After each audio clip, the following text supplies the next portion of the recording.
Alrighty. Well, I think we should make a start. So good afternoon, everyone. My name is Ian Cooper. I'm in the business and property team, specifically in the property team. And today I'm going to be talking to you about Section 14 of the Trusts of Land and Appointments of Trustees Act 1996, specifically the position of minority beneficiaries. This has all been springboarded off a recent Court of Appeal case called Savage and Savage. This is the last talk in the Pick and Mix seminar that's taken place today. If you have watched all of the talks thus far, then well done for making it through to the end. If you've dialed in to just join a few, thank you very much for joining this talk. I've rather helpfully been given the final shift, sometimes termed the graveyard shift. Hopefully this doesn't interrupt people's pre-match routines if you are going to be watching the England men's football match, which kicks off shortly. So with that in mind and knowing that there is a final deadline, I will crack on. So I'm sharing my slides, which hopefully you can all see. So firstly, by way of introduction, the Trusts of Land and Appointments of Trustees Act, a broad-ranging act dealing with trusts concerning land, most often makes its appearances in court because of disputes regarding co-owned property, disputes between co-owners.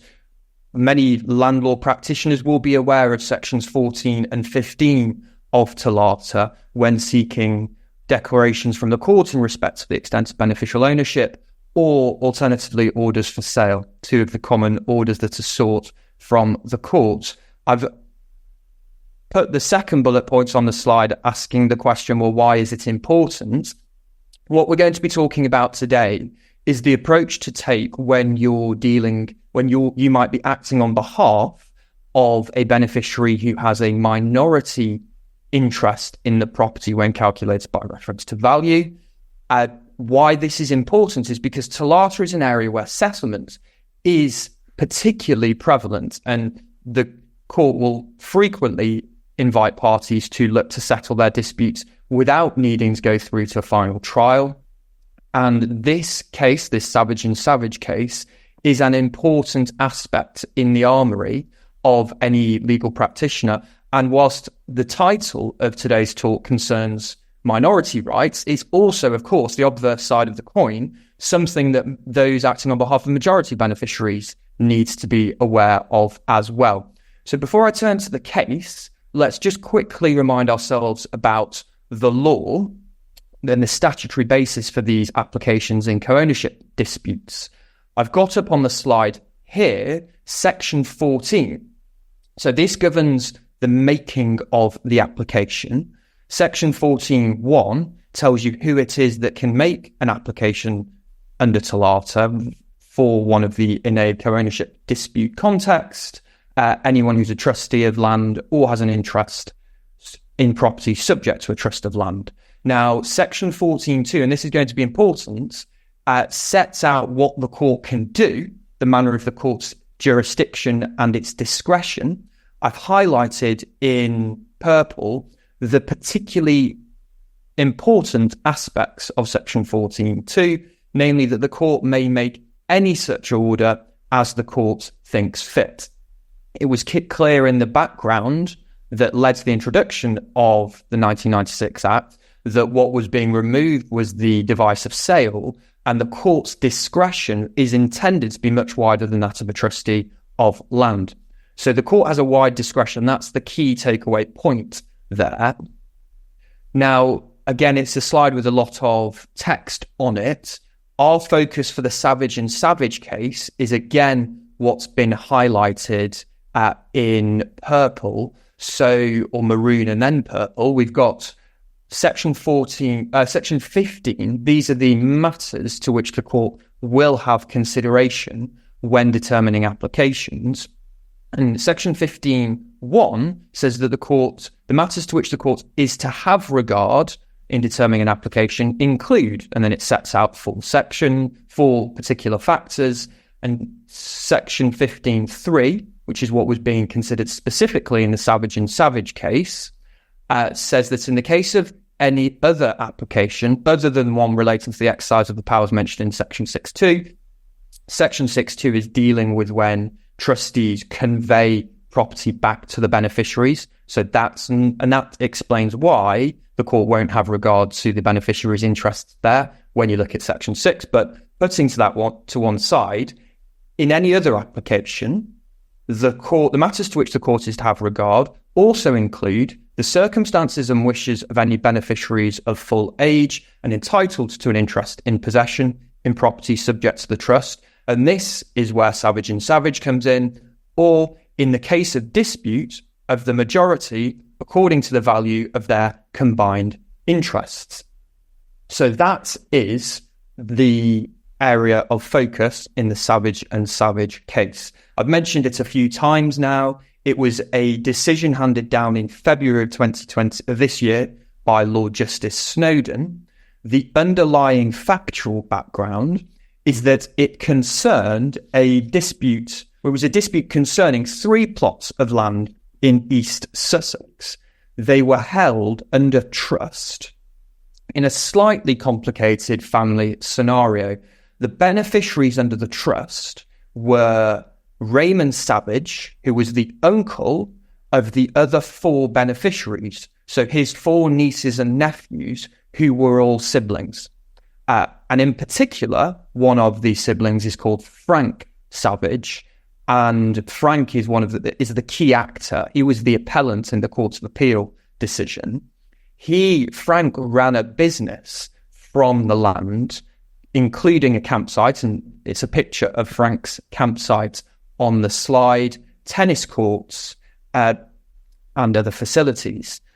Now, Raymond Savage, the uncle, held the majority interest in 2 of the 3 plots.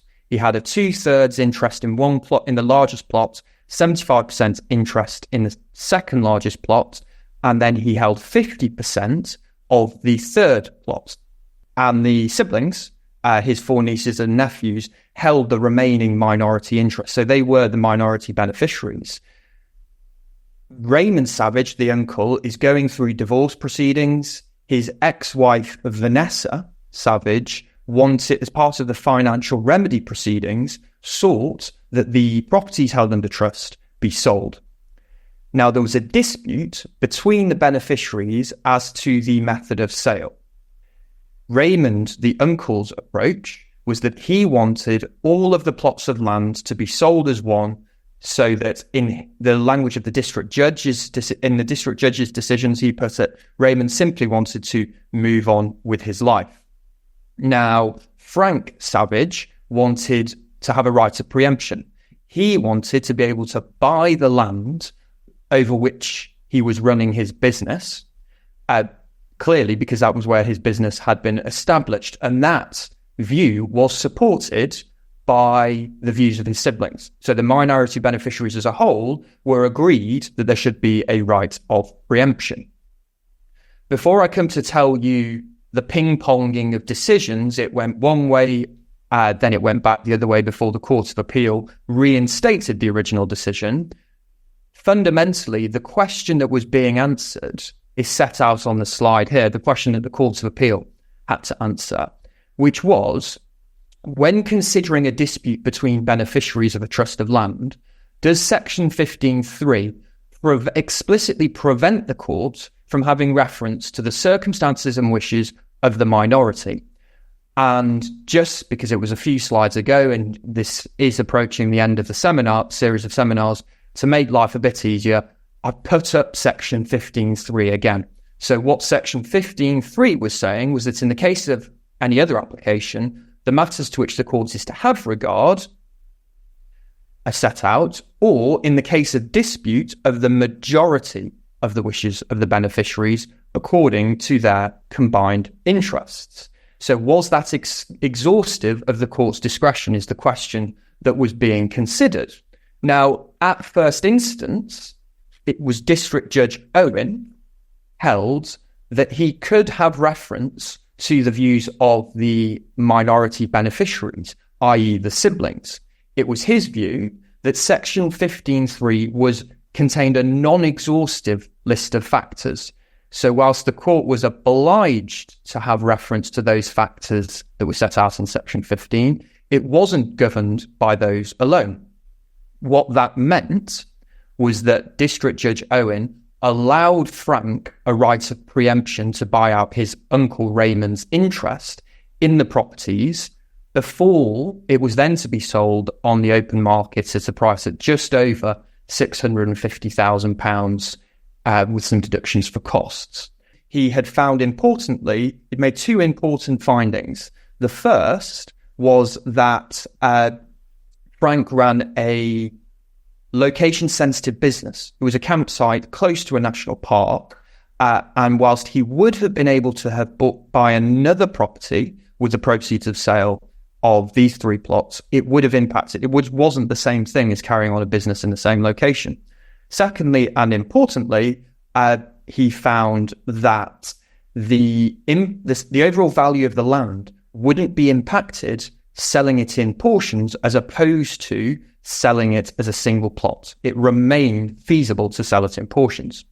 Now, as I've got on the slide, on appeal, His Honour Judge Farquhar took a different view. His view was that Section 15.3 was exhaustive, such that he could not have reference to the views of the minority, and went further in saying that it would in fact not make grammatical sense if Section 15.3, which as I've put on the slide here, says that in the case of dispute, the court must have regard to the views of the majority. It simply wouldn't make grammatical sense if, or legislative sense, if Parliament had intended that the court could nevertheless, through the back door, consider the views of the minority. So what he did was that he ordered a sale on the open market without any right of preemption for Frank. So he didn't have the right to buy his the plot of land from which he ran a business. So Lord Justice Snowden's analysis in the Court of Appeal, he answers the question, no, Section 15.3 is not exhaustive. What that means is that the court can have reference to the views of the minority. It was a decision with which the Lord Justices Phillips and Moylan agreed. Now, the judgment, it runs to about 15 pages, is a helpful one for providing at the outset a brief, short summary of the principles of statutory interpretation. Fundamentally, the approach that Lord Justice Snowden took echoed to a degree the approach that had been taken by District Judge Owen, framed within the analysis of a statutory interpretation exercise. But what Lord Justice Snowden said was that the words in Section 15.3 had to be considered within their context. That was the immediate grammatical context, but also the context of the wider statute. And when you considered the purposes and the underlying intention of Section 14 and 15 of TOLATA, it was clearly envisaged that the court was to have a wide discretion, and that in so doing, it was right and proper that it have consideration to a number of factors, which could include, permissibly, the views of the minority. So what Lord Justice Snowden said is that Sections 15 and Sections 15 subsection 1 and subsection 3 both set out those factors to which the court must have regard. It was obliged to have regard to the views of the majority, but it did not say in Section 15 that the court was to have regard to those factors to the exclusion of others. So if we go back to the statute, when I highlighted it, it provided that the Section 15.1, the matters to which the court is to have regard include, and then it sets out further factors. And the court took the view that 15.1 and 15.3 adopt the same approach, and that was not to be exhaustive. Now, on the slide, I have set out some Law Commission secondary materials, a 1985 working paper, which was the precursor to the report, the 89 report, which led to the implementation of the legislation. Now, the relevant provisions are in fact set out. Lord Justice Snowden sets them out in his judgment, But he has reference to those, as he says one is entitled to with a statutory interpretation exercise, to support his view that the court's hands were not to be bound by being obliged to simply take the views of the majority. Now, I'm conscious of the time. This was pitched as a 20-minute talk, and there's obviously been a bit of interruption with Zoom throwing at the usual technical difficulties. But I do want to spend, if I can, a bit of time on this slide regarding the implications, because these are really, there's the fact-specific nature of the Savage decision, but what are the takeaways if you're dealing with a TOLATA case, be that on behalf of the majority or the minority beneficiary where there's a dispute? First and foremost, this decision really reiterates the breadth of the court's discretion. Lord Justice Snowden cites the underlying statutory materials, the Law Commission materials, which drive home the point that the court's approach is not to be the same as that of the trustees, and the court has a much wider discretion. It remains the case that any decision by the court when exercising that discretion is a fact-specific and context-specific decision. So I said with District Judge Owen's first instance decision in this case, he'd made two very important findings. The first was the location-specific nature of nephew Frank's business. And the second, and the most arguably the more important one, was the fact that, say, a sale in parts as opposed to a sale of the whole would not, it might create logistical difficulties, but it wouldn't have an impact on the overall value that would be obtained for the beneficiaries. If we change the facts slightly and it had an impact on the value, that may well have led the court to have preferred the views of the majority beneficiary, Uncle Raymond, as opposed to the minority beneficiaries. But in this case, it didn't. So what does that mean? It means that if you're dealing on behalf of a minority beneficiary, this is the second bullet point. What's the take-home decision here? Well, make sure you've got this case in your back pocket, because if the other side tried to tell you, oh, well, we're the majority beneficiary, Section 15.3 says that the court should have regard to our views. That's right, the court has to, but it doesn't mean that it can't have regard to the views of you as the minority beneficiary. Now, the third bullet point, and this is an important one, it's one that wasn't decided in this case, but the next question really is, okay, yes, the court has to have regard to the views of the majority. It can, if it wants to, have regard to the views of the minority. But what weight is to be given to the respective views? Now, there isn't an answer on this point. If you were acting on behalf of the majority beneficiary, what you'll want to say is, well, Parliament has identified that our views are to be taken into account. And in fact, we say that actually that view is to be given more weight because it has been specifically identified. You might here draw an analogy to the relief from sanctions applications, where under Rule 3.9, there are specific factors which have been identified: the need for litigation to be conducted efficiently at proportionate cost, and enforcing compliance with rules and practice directions. Now, in the Denton and White decision, the majority there say, yes, the court has to consider all the circumstances of the case, but actually the rules, the CPR, has identified two specific factors, and we say that means you've got to give particular weight to those factors. So by analogy, you would be arguing the same here. Parliament's identified that our views have to be taken into account, and so that means that fundamentally they should be given more weight. If you're acting on behalf of the minority, you're going to want to argue against that. I've put up on the slide paragraph 44, that's paragraph 44 of the Savage decision, which cites a judgment of Lady Justice Arden in White and White. And what she says there, it's set out in the judgment. There's a helpful paragraph if you're acting on behalf of the minority, where she says that the Act doesn't say what weight is to be given to those factors. So that's a useful point to cite, The other point that I would draw your attention to is that in those Law Commission documents that I drew reference to on the previous slide here, the working paper and the report, the working paper said at paragraph 10.9, again, this is set out in Lord Justice Snowden's judgment, but it said that in the absence of special considerations, the wishes of the majority in value should prevail. Now, when that was then transferred into the report, the 89 report, paragraph 12.10 waters down that suggestion.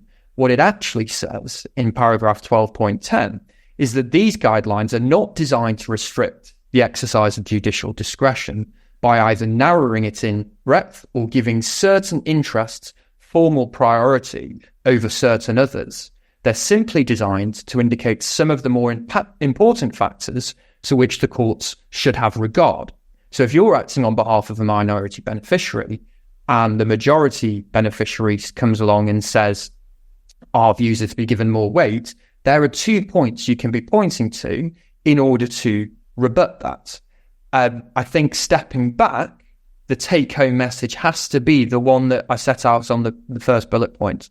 The court has a broad discretion here, and it clearly is entitled, if it wants to, but not obliged, to have considerations of the views of the minority. What's important is that you can ground those views in seeking to persuade the court of your approach in common sense, in clear practical reasoning, such as those that District Judge Owen had in making his findings that I've elaborated upon already. Now, I can see that the time has gone over slightly. I had been hoping to allow some questions if there was time. Sadly, there isn't, but I've put my email address up on the slides. So if you do have any questions off the back of this talk, then please don't hesitate to get in touch, and have lovely afternoons, one and all.